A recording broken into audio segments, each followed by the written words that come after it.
It is an honor to participate in this event to observe Kashmir Solidarity Day. On behalf of the government and people of Pakistan, I would like to pay homage to our brave Kashmiri brothers and sisters in Indian illegally occupied Jammu and Kashmir who are engaged in a noble and epic struggle to throw off the yoke of Indian occupation and exercise their right to self-determination. In their over 70-year struggle, they have rendered enormous sacrifices for their legitimate cause. Since 5 August 2019, India has embarked on a campaign to impose its so-called, I quote, final solution, unquote, in occupied Jammu and Kashmir. It has deployed over 900,000 occupation troops to crush the Kashmiri freedom struggle. It is the densest military occupation in world history, with one Indian soldier for 8 Kashmiris in the valley. For over 500 days, India has imprisoned all Kashmiri political leaders, illegally detained 13,000 Kashmiri youth, tortured and summarily executed hundreds of these innocent Kashmiri boys, put down protests violently, including by the use of pellet guns against peaceful protesters, and imposed collective punishments, demolishing homes and burning entire neighborhoods and villages. As part of its ominous final solution, India is now embarked on changing the demography of occupied Kashmir to transform it from a Muslim majority state into a Hindu majority territory. During the last year, 1.5 million Indian settlers have been issued Kashmiri domicile certificates with the aim to take over the land of the Kashmiris. Under international law, such demographic engineering in an occupied territory amounts to war crimes and even genocide. Despite the worst atrocities being perpetrated by the Indian occupying forces, the flame of resistance and azadi burns bright in Indian occupied Jammu and Kashmir.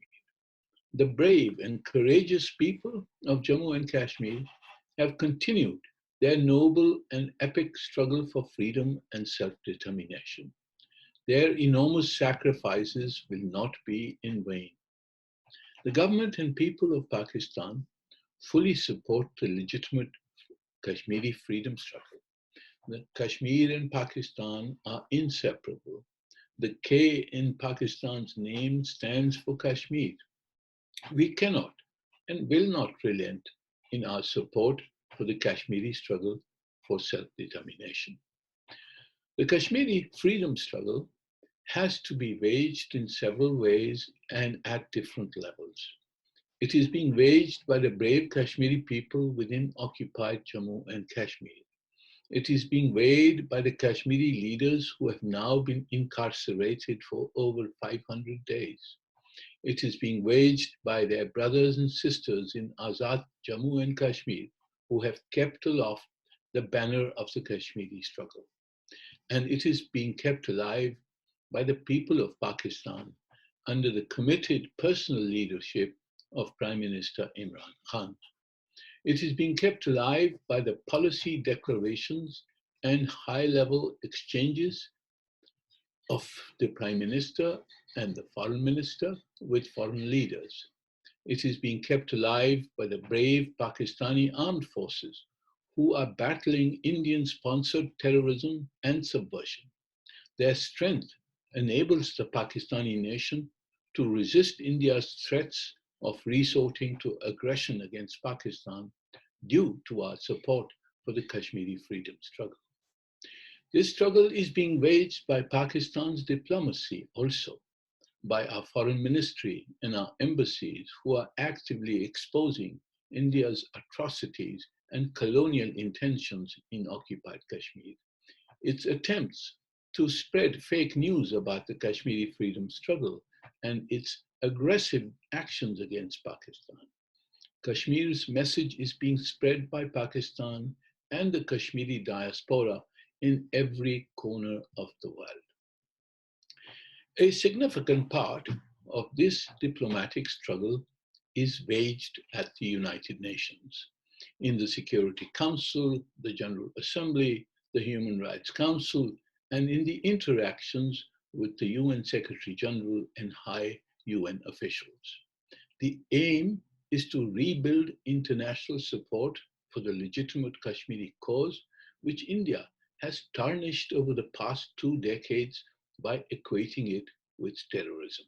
Such international support will enable Pakistan to exert meaningful pressure on India to reverse its brutal policy on Jammu and Kashmir. After 50 years, Pakistan activated the Security Council on Kashmir.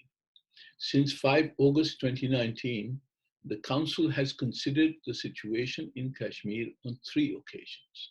The UN Secretary General on 8 August 2019 declared that a resolution for Kashmir must be promoted in accordance with the UN Charter and the UN Security Council resolutions. At the Human Rights Council, over 50 countries issued a joint statement opposing India's unilateral measures. The UN High Commissioner for Human Rights, following up on the 2018 and 2019 reports on Jammu and Kashmir, has spoken out on multiple occasions to express concern about India's policies and actions in occupied Jammu and Kashmir. 18 special rapporteurs of the Human Rights Council have issued joint statements expressing concern about torture, enforced disappearances, summary executions, and other Indian crimes in occupied Jammu and Kashmir. Most recently, on 27 January, the UN Secretary General once again expressed concern about the human rights situation in occupied Kashmir and the threat to international peace and security. He reaffirmed his earlier call for a peaceful settlement in accordance with the UN Charter and UN Security Council resolutions and offered his good offices once again to promote this. Clearly, there are no prospects of a negotiated solution in Kashmir unless India steps back from the policies initiated after 5 August 2019. Diplomacy can persuade India to change its policies if it faces censure by the international community, especially from its major political and economic partners. They must be asked to reconcile their values of human rights and democracy with their silence on India's crimes in Kashmir. These efforts to change the inequitable policies of India's major friends has to be pursued diligently within the political processes of each of these countries as well as in international forums. It is imperative that the Kashmiri freedom struggle remain resilient and united at all levels and in all its manifestations. The Kashmiri freedom struggle can be defeated only if it fragments and divides. Likewise, it is imperative that there should be no daylight between the positions of the Kashmiris and that of Pakistan. Any dispersal or divergence of their policies and positions would directly benefit India's strategic objective of crushing and colonizing Kashmir. A resilient Kashmiri resistance and Pakistan's active diplomatic and political support can succeed in breaking India's will to keep Kashmir in its vice. Ultimately and inevitably, India will fail in Kashmir. It is an abiding lesson of history that if a people are determined to free themselves from foreign occupation, they are bound to succeed. I thank you.